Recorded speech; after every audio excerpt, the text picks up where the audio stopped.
Hello, everyone, and welcome to another episode of What We Can't Not Talk About, the podcast of the Austin Institute for the Study of Family and Culture. Today, I have the pleasure of hosting a conversation that will focus on family and on family policy, topics that are clearly central to our mission. And I will do it today with a very young woman, a recent mother, and a scholar, Dr. Clara E. Good morning, Clara. Good morning. Thank you for having me. Thank you for accepting our invitation. I said Clara, but it's Clara, right? Either works. I Okay. prefer the Italian pronunciation. You do? So, Oh, wow. yeah, it's I'm the way to my honored. heart. It will be very easy for me to do that. So I said very young, and you really are, especially if one considers that you are already an assistant professor of economics at PE State University and have published several peer-reviewed papers on many topics, including mental health and marriage, Renaissance art contracts, the organization of Christian seminaries, and the Soviet family policy. Now, do you feel old or young? I mean, were you expecting to accomplish so much so early? Especially, I think, as women, we know that might be hard. Thank you for that question. I'm flattered. I do feel old when I'm in the classroom, just because I teach college students, and things move so quickly there. So it's always sort of been like you have to have confidence and you have to sort of know your stuff. And so I definitely enjoy that aspect. But from another perspective, I did plan intentionally to go to grad school early because I did want to have a family. So I wanted to graduate as soon as possible so I could have more stability and also an income in order to start having children or getting married and things like that. And I was fortunate that that's how it played out. And I think when I advise young girls in college, young women, I say it's totally okay if that's one of your goals, having a family. Factor that into your career path and the timelines and things like that. So that wasn't an intentional thing on my part, but yes, Wow. Yeah, no, you anticipated my question because I was just like, what would you recommend young students listening if they wanted? Because yeah, I didn't mention it, but you're also now, you're married and you're recently you had your first daughter, right? Yes, she's 3 months, Maria Laura. Wow.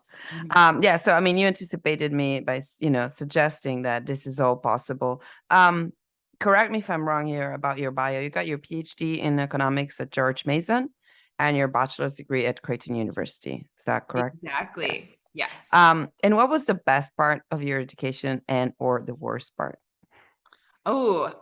So I really enjoyed going to a Jesuit school for my undergraduate experience. They emphasize service learning there, which is a little bit different than a lot of other experiences you might have in college in the United States. So sometimes it's seen as a time to party. At Creighton, it's seen as a time to give back to the community and to find your vocation.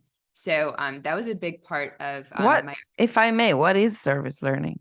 Service learning. So it's the idea that at every point, you're never too young to start sort of using your skills for the greater good. So the Jesuits emphasize things like seeing God in all things and sort of walking with our neighbors. So, for example, I spent a semester in the Dominican Republic learning about the culture there. That was my study abroad, and then also teaching English in a school. So, which I was not good at. I'm not saying I actually, added a lot of value. It was definitely bidirectional. But the idea there is that we're not just here to party. So it really gives you a lot more dignity, I think, and responsibility as a college student. And I was grateful for that because I think it helped me grow up sort of in the right direction, right, and not regress into just following my own whims, but really thinking honestly about how I wanted to pursue a vocation. Did you see, if I may ask, did you see it also in your peers? Because, there's this one thing that some people make the most of whatever school they're in. But I think that then the way to measure school is to say, okay, but how did your peers do? So is that something that you've seen revealed also in your peers' life, the people that attended with you, that they did learn this Yeah, no, that's a really good point. Basically about culture. So I would say that the culture at Creighton is healthy for this reason. There is a Jesuit presence on campus, so you're sort of reminded of the things of God. Just like a lot of universities might have roots in churches and religious organizations, but have moved away from that. Creighton a little bit less so. There's the parish at the heart of campus, and I had Jesuits teach some of my philosophy classes, theology classes. But in general, there's also a culture where it's cool to volunteer. It's cool, to serve others. It's not cool to be a mess, just to roll into class in sweatpants and not really, thinking, of course people wear sweatpants, but there's a sort of culture of I'm not here to learn that I think can be pervasive on certain college campuses. And instead at Creighton, people were there to pursue an education. And that, that's a variety of factors. The Jesuit influence, it could also just be sort of the socioeconomic backgrounds of some of the students, thinking about working hard. I was in the business school. That also helps if you have an internship and you have to be somewhere at a certain time and perform and already be thinking about that job that you'd like to have out of college. So I think there are a lot of factors, but in general, it was a uniquely healthy culture. So I'm very grateful for that, because I think, it could have, when you're a college student, a lot is up for grabs because you're away from home. And so you're easily swayed by culture, I think. Yeah, and a lot of our listeners are college students, so I think that what you're saying is extremely important. And because I don't want you to burn bridges, I'm not gonna repeat the question of what was the worst part of your education. Oh, I'm sure there are things to mention, but we'll just leave it there. Now, I also want to tell our audience that you're going to be our guest this spring. We're settling, we're still deciding the exact date, but you're going to come and talk in person with for a talk that we're going to co-sponsor with the Salem Center at UT. So for those who don't want to miss you in person, they should register to our newsletter so that they know when this is coming as soon as it's out on our website. Now, since family policy is largely your expertise, I know that there's a lot that you could say still about the choices of young students that are listening again with respect to marriage. But today I had invited you to speak more specifically about a topic that you analyzed in one of your papers titled Autocratic Family Policy. And in that paper, you analyzed the way in which the regime, since an autocratic system is a system where power is held only by one person, deals with family. And I am pretty sure that the reason why we at Yassin Institute find this topic interesting will be sort of self-evident as we go through your paper. But let me start with the basics. So what was the question animating your research when, the one that you tried to answer when you decided to write this paper?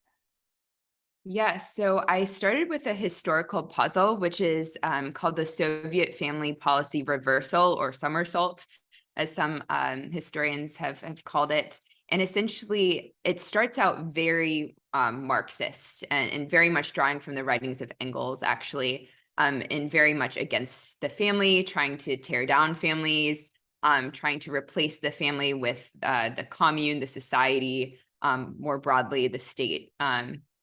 And then all of a sudden, in less than a generation, you find Soviet family policy is actually very pro-family, very much trying to support childbearing and rearing, trying to start building up the family unit again. And so I ask why this is, what can explain this puzzle of Soviet family policy. And I use a lot of economic theories of autocratic regimes and also of family economics to do so. And then before we go into the details of that, was the answer, as you wrote your paper, like, was the answer the one that you expected? Or, I mean, I definitely learned a lot. So I think it's so important to read deeply into history. I had to first study exactly what the Soviet family policies were, to study more Marxist thought behind why the family is so dangerous, really, to Marxist ideology. And I had a suspicion that I would find that they had to reverse policy because society doesn't function without families. I sort of had that intuition going in, is that you really can't do without the family unit for very long. We don't find any successful societies thriving without family units. So that was definitely, I think, sort of just an environmental constraint on the behavior of the autocrat. But I definitely learned how this played out in the Soviet context. So it was interesting to see how there were just armies of orphans in a short number of years, or really the destitution of women after these anti-family policies took place. So reading those even firsthand accounts sometimes was very moving, and helped me with the intuition that the autocrat is doing what's in his interest, and it wasn't necessarily for the women and children, as they often try to sell Yeah, these. and I think that is a very interesting take, on why pro-family policies start, appearing at some point in the Soviet Union. But let me start from something you said at the beginning, which might be of interest of the students, learning about Marxism and maybe being interested in understanding more what it is. You said, of course, Marxism needed to do away with the family. So why is that? Of course, what's the reason Yeah. for that?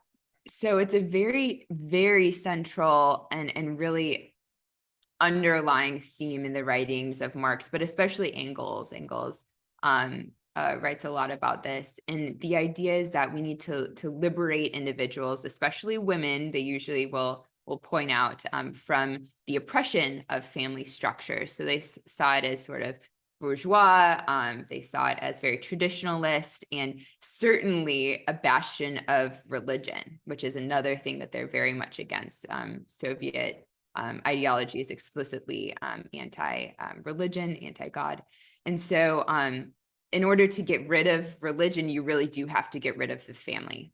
And also, in order to get rid of private property, you have to get rid of the family. So private property is what allows families to flourish. It gives families control over their own destinies, control over their homes, quite literally. And so it's very essential, this private property and religion connection meeting in the family. And if you're able to break that apart, then all of a sudden you can start to control individuals a little bit better. There's not these influences of the market, right, and the church.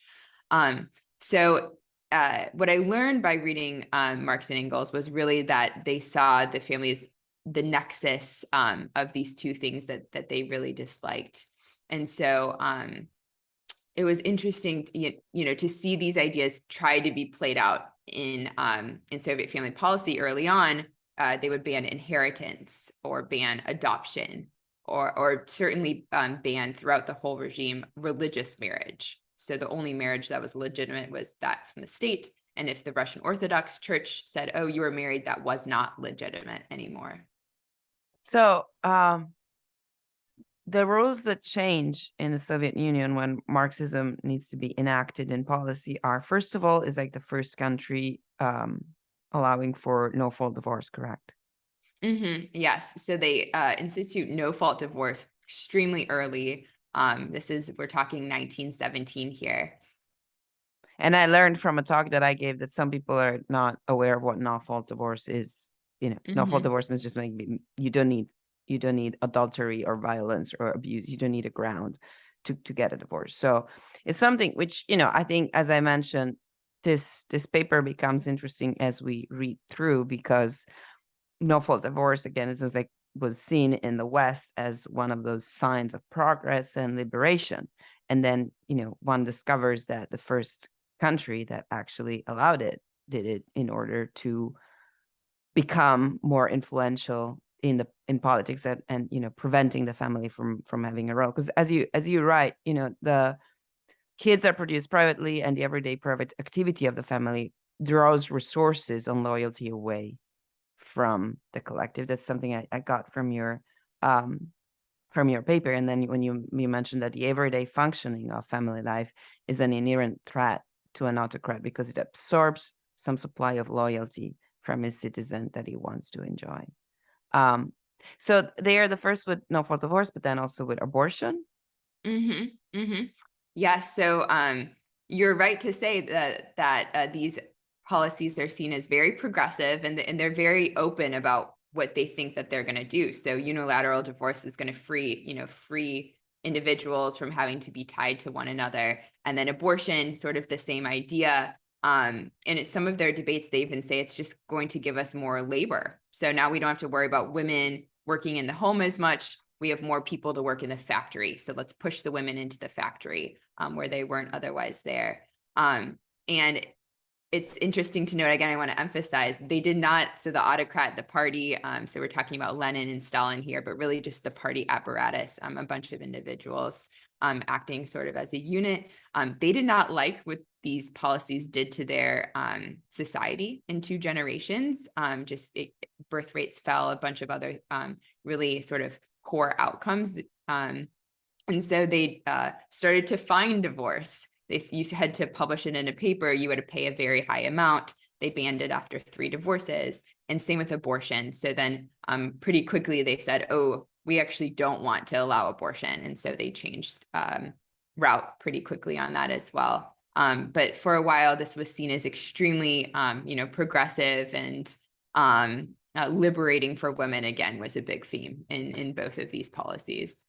Yeah, and I mean, this is, they reversed it, but then it was only in the 60s and in the 70s that, Western Europe and the United States again greeted some of this, similar changes as the greatest sign of progress. So I don't know if somehow we could say that there was a lesson there to be learned, which should not be learned. But another thing that I want, then you talk about this reversing the policy and also why the autocrat does it, but also this other idea that there were no more illegitimate children. Like, could you explain like how it started to work, like with open families, basically?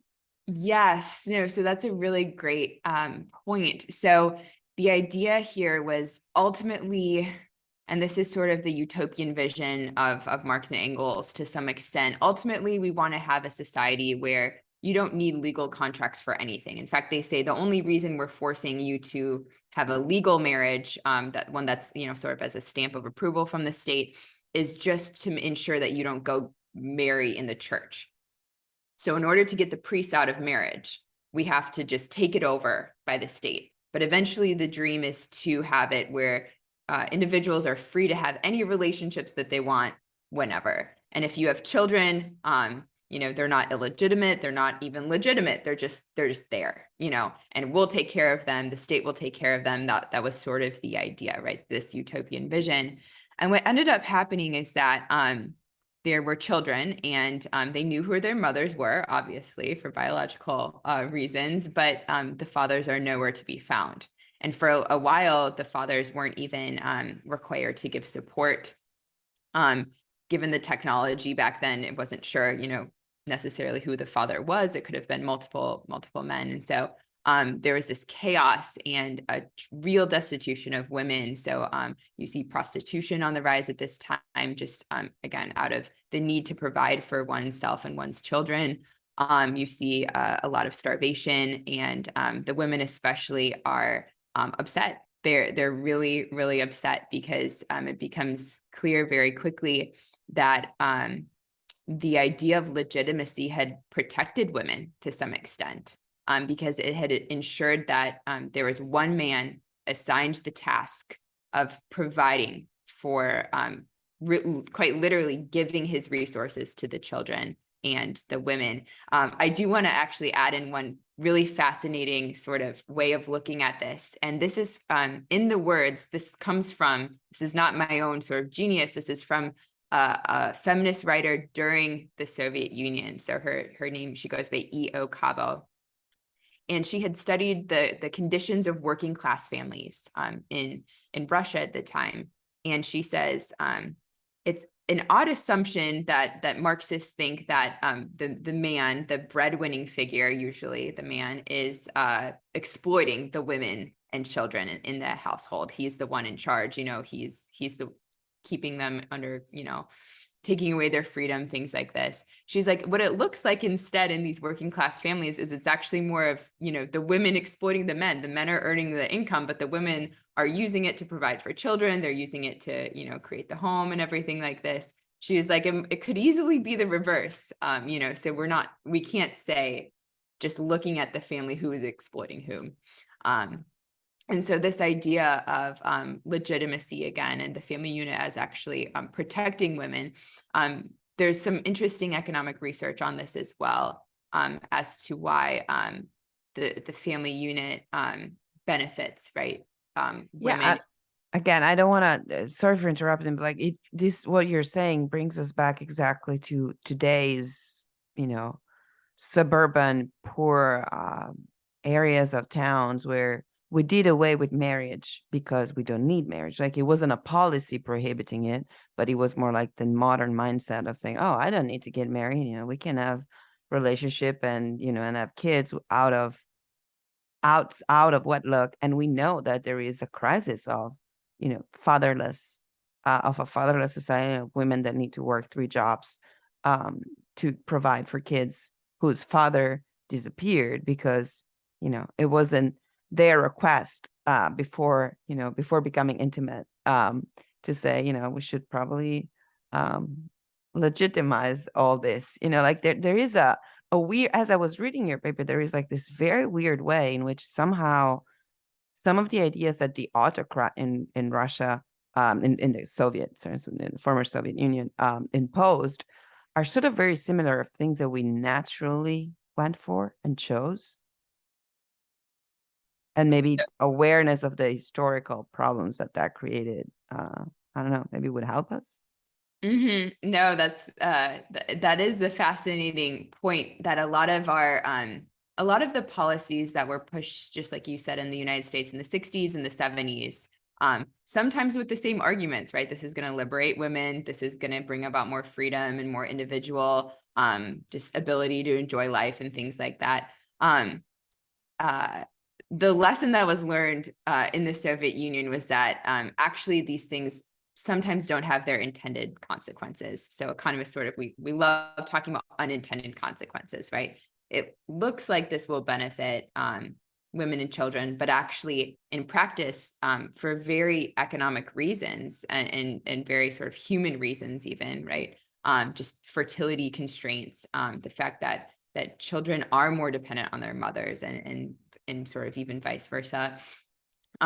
We get these outcomes in society that are not what were intended. Even from the autocrat's perspective, it's very disruptive, right, to have orphans, huge armies of orphan children who are just plundering, looking for food, looking for anything they can find, right, because they weren't supported. The state just can't possibly fill that role.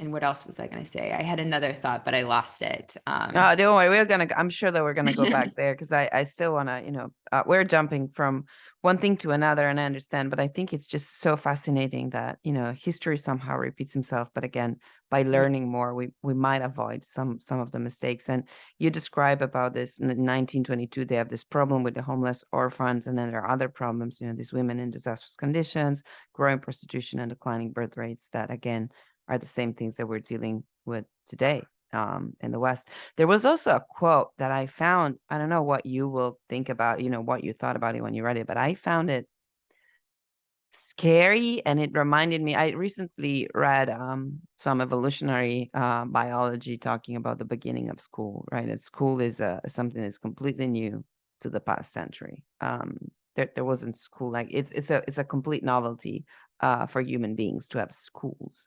And so there was this quote by Anatoly Lunacharsky. I might be destroying his name, but like late 1920s, it was the commissar of education in the Soviet Union. And he writes this thing that, quote, "Our problem now is to do away with the household and to free women from the care of children." And then he says, "It would be idiotic to separate children from their parents by force. But when in our communal houses we will have well-organized quarters for children, there is no doubt that parents will, of their own free will, send their children to those quarters where they will be supervised by trained pedagogical and medical personnel." Now, I'm not saying that I'm definitely not saying that this is what is happening in schools. But how for especially in Europe where homeschooling is absolutely prohibited, so very differently from the United States. I must say that there is something strangely comparable to this thought. I don't know. What are your thoughts on that? No, that is so interesting. You're absolutely right that the parallels between Soviet family policy and just the world today are just amazing. But yes, so the idea there was that, and I think this is part of the mindset that is in Europe and certainly in America as well, that experts are always better, and so-called experts uh, in a sterile sense and not experts in a deep sense. So it's very obvious to me, especially now as a mother, right, that parents know their children the best, right? And so, and from an economic perspective, we would say that they also have the greatest interest in the well-being of their children, right? They basically, you have to live with them, so you have an incentive not, to create little monsters. You really actually want to invest in them and see them thrive and develop. But then there's this idea that and this very scientism is taking over, is taking over in the Soviet Union. And I think it's still alive today, this bias towards the expert, tyranny of experts, it's been called as well, where, well, maybe I don't know a lot about, teaching my child or any of these variety of topics. So let's outsource it to an expert. And that's a call that you have to, a decision that you have to make. And what's fascinating there is he says it's not by force.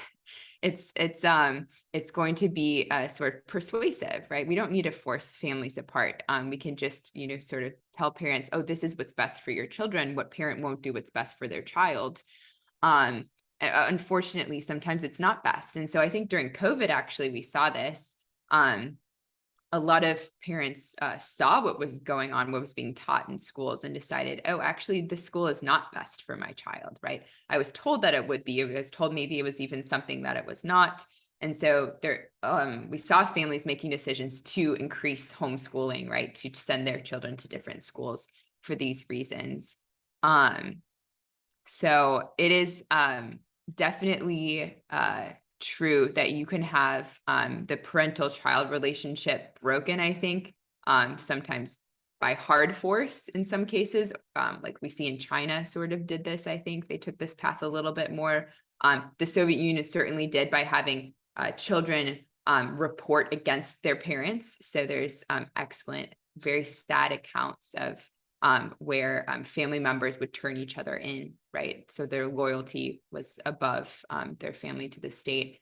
But it can also happen in softer ways as well. So you can turn, families against each other just by separating them for long periods of time, right? And then telling them different things. So yeah, it's definitely the traditional sort of aspects, services that family members provide for their children and for each other. The Soviet Union just obviously very clearly try to take over all of those, right? Including schooling, including communal kitchens, right? So they even tried to force people to cook meals in public and not in the privacy of their homes. Yeah, and I mean, two things they bring to mind immediately is like this thing that you break the family apart because you want people to be more loyal to the states than to their own family. So if you want people to report the parents for doing something that the regime would not, you need to make sure that those bonds are severed very early on. So that, and you'd also reminded me of, I think I've already mentioned it on this podcast, but I'm a fan of Chesterton, and the essay that is, the title is Turning Inside Out.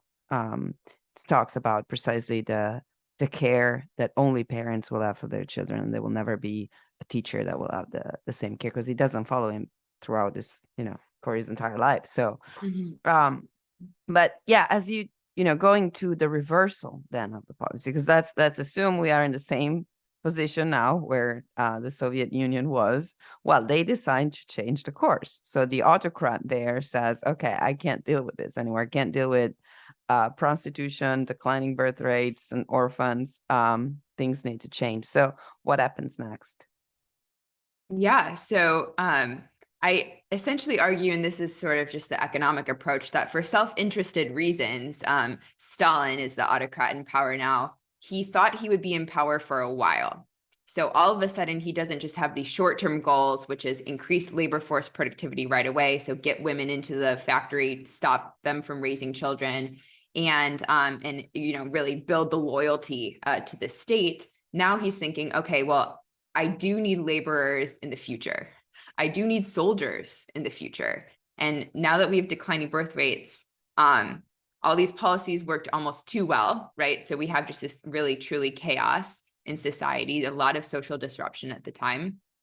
So let's reverse a lot of these. And now let's start paying women to have children. So this idea of heroine mothers, you would get a special title. And I think I have like the prices and the rewards and the titles and a table in my paper, but you basically just get more honor and more money the more children that you have. We're talking about over 6 in this time. And then we also are going to start fining divorce. So there's no free reign of divorce anymore. No unilateral divorce is being enjoyed. It really has to be, there are just a lot more strictures put on it. Interestingly, they still do ban religious marriage though. So the one thing that I would argue might have increased family functioning, he still couldn't stomach the idea of the church being involved in marriage. That was too risky for the autocratic regime. But so they changed course, and it's really tragic, actually. A lot of the people who wrote the initial family policies and then were fighting for it in public, persuading the Russian people to get behind this, they were imprisoned, they were killed, they were put in mental institutes and things like that. All of a sudden, Stalin saying, "Oh no, these people are crazy. We actually want to be pro-family." And then they have a lot of propaganda, right? So sort of what you would expect from an autocratic regime, to start trying to change people's minds again, right? To have the wife stay at home and for the man to stay married just to one woman and things like this. Did it work? No. So there is a really interesting asymmetry in family policy that we see play out over and over again. I think we see it in the West today. I think we see it very obviously in autocratic states. Again, Soviet Union, China, Singapore is an example. There are a couple of others. And the problem is that policy, the state, is very good at creating the conditions where families can fail. And it's not good at creating conditions where families can thrive. Or it's not good, I should say, actively pursuing family life just by family policy alone. So I think what happened is we see still today falling birth rates in Russia. There's very high mortality for men in particular. There's not necessarily what you would call a stable, family life. And part of the problem is that a lot of these things are hard to encourage with policy. There's problems that go a lot deeper than just not being able to afford children, for instance, right? Or now that divorce isn't allowed, that doesn't necessarily heal a lot of the mistrust that had been fostered for years in the children that were going to the schools, for instance. The idea that you should be able to turn each other in, right, for something that you say against the regime. These things are hard to undo. And so we still see, unfortunately, Russia has a demographic problem today. So that brings into something Professor Regnerus recently mentioned. Again, it was precisely along the same lines, because we do a lot of talk about pro-family policies, but there is this problem that there is an asymmetry. So it's very easy to, as everything probably in life, right? It's very easy to destroy. It's very difficult to build again. But that the difficult part of building again probably starts from the culture. So it is the culture that needs to change. And in that sense, I find it extremely relevant to study the history. And so what this, idea of progress of like, oh, okay, let's, get empowered and go to work in a factory, like what this led to, that might be a way for the culture really to change. So simply an awareness of what it really meant and what it really looked like to be in the communal kitchen. right? And not having to share whatever, and not asking your mom what you would like for lunch today, but being one of many. I mean, things that are, daily details that do change our lives and even change our memories. I mean, I think that the best memories we'd have from childhood was when, your mom would cook exactly what you love the most, and it was just for you. So the being special only within a family.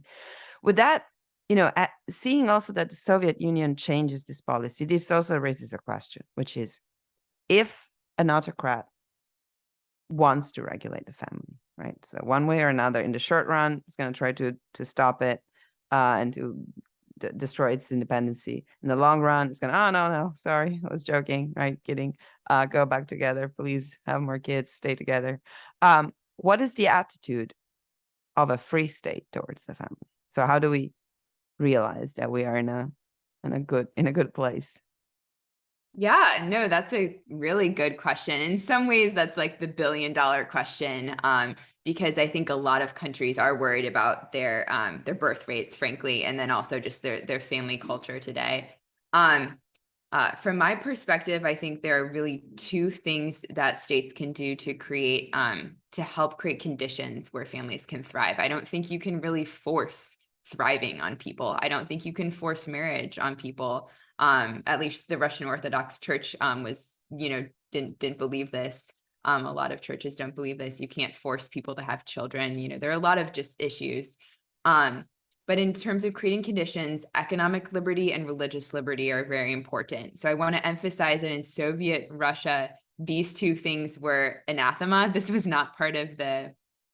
just not even possible, right? Economic liberty and religious liberty are fundamentally opposed to sort of Marxist ideology that was king during this period. So I think that's a large reason why a lot of these pro-family policies failed as well. But why economic liberty? Because this allows families to gather private property, which is a really important way for families to have independence and to pass on what they've built to future generations, right? That really important grandparent, parent, child, grandchild connection. And it also allows specifically women in particular to have more flexible work schedules. So not only can you provide for your family, which a lot of times will be necessary to have just two parents working for market wages, but the more flexible, we know this from some gender economics research, the more flexible the work schedule for the women, the better. Women just in general prefer to have flexibility to care for friends, elderly relatives, and children. And so economic liberty is really related to this ability to choose, right, the job that you would like, and choose your own schedule that works best with your family. Why religious liberty? This, I think, really gets to culture. So it takes a lot to have a thriving sort of culture in society, and especially to have the support necessary for children just to pass on the knowledge, for just social support, emotional support, a lot of these other things that we need to be healthy, to live healthy lives. And really the church has always been sort of the nexus of this. This is where we learn to get along with people outside of our family groups. This is where we meet potential spouses. Perhaps this is where, you learn about sort of loyalties beyond, right, your family. And so this is another important force culturally in society that encourages people to have children. And there is good research also that the more young people are around other young people who have children, the more likely they are to start their own families. And I've seen this in my own life. We go to a parish, I'll just mention it, Assumption Parish in Nashville. Lots of crying babies. And it definitely makes it easier when you see people doing this, right? Raising a lot of children and enjoying it and smiling through it. And then you think, oh, maybe that's possible, right? Maybe I can also do this because they're able to do this, right? And I think that definitely it's very hard to study, right? You're not going to see a lot of like economic studies on exposure to children, although you might be able to measure it to a weak extent. But it basically just comes down to having role models.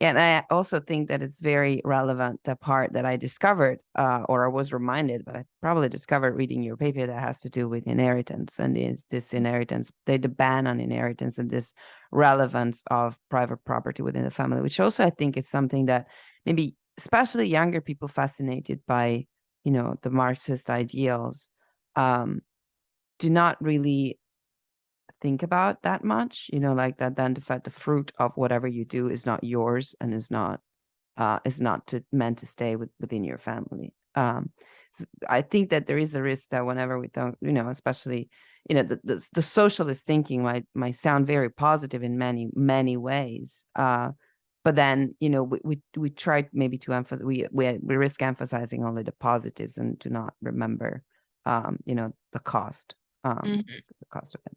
Yeah, no, that's a really interesting thought. So in some sense, there's this idea that Marxist ideology wanted to make everyone like one big happy family, right? And you sort of hear this. Some thinkers, I think, presume that as an economic unit, the family is socialist, right? So, it's, to each according to their need and from each according to their ability within the family. But when you really think about it, that's not the case. For instance, we teach children chores. It's common to give allowances or to, maybe between husband and wife, like, okay, here's money that you can spend on whatever you want. Like my husband and I do this, like, okay, just go have fun with this. But it's not, but then with other amounts of money, we have to spend it, in a certain way. And so there's this agreement on how to spend your resources, but it's not socialist, right? And in fact, if you had this idea of common property, you wouldn't be able to give any gifts. If you think about, the act of giving requires that you own what you have first. So in a communist society, you would not have gift giving, right? Because you don't have anything. And so there's this really interesting book that I definitely want to mention and encourage any of your listeners to look into. And it's by Lauren Hall, and it's called Family as the Moderator of Politics. I believe that's the title. And she shows throughout history how all these, very romantic, and honestly, I understand, why some of it is appealing, these appealing political ideas for utopia sort of like societies, they ultimately fail when they come into contact with the institution of the family. The family keeps us moderate because we can't have crazy socialism because your children matter. You don't just love random children, right? You love your own children, and that matters. You don't love random men, you love your own husband, right? And that matters, that type of thing. That's how we are built. But then also on the other extreme, we're dependent on one another. So crazy individualism, sort of radical individualism, doesn't work in practice because babies are super dependent, right? I didn't know this before. I learned this in the hospital or the birth center after I gave birth to my daughter. You have to feed a baby every 2 hours for this first couple months of their life. That's extreme dependence, right? And so because we're these types of people just naturally, then you see family sort of keeps societies from becoming too extreme. Yeah, they teach, as they teach moderation. I would also say they teach love, because there's nothing, there's no bigger lesson than the fact that you're required to love the ones that you end up with. You don't choose them, and right, and it's a great lesson. That's what builds character. And again, that's something that it's not my original idea. Chesterton said it very well, and many Yes. others before him. Yeah. Well, Clara, I think I already, everyone enjoyed your company a lot with this episode, and I think that this is the perfect place where we can stop and just, as we told our audience, we know you're coming, so we're looking forward to that in the spring. and we will hear from you on, I think we have a topic, but do we want to say what it's going to be? Sure. Yes. So I'm currently doing a new project on the fertility gap. So I'm going to be discussing what the fertility gap is and why it differs between countries and hopefully US states, if I can get that data. So yeah, I really look forward to it. Wonderful. We look forward to that too and to having you here. So thank you very much for your time and keep writing on the family. We need that. I will. Thank you so much for your time, Mariana. I'll see you. Thank you. Thank you very much for listening, and we hope you enjoyed the episode of our show, What We Can't Not Talk About. If you did like the episode, remember to share it among your friends. Do not forget to subscribe, and if you can, please donate to the Austin Institute. Your donations make it possible for us to continue to do this, but above all, they support our local programming and the important, if not crucial, research of our fellows. Thank you.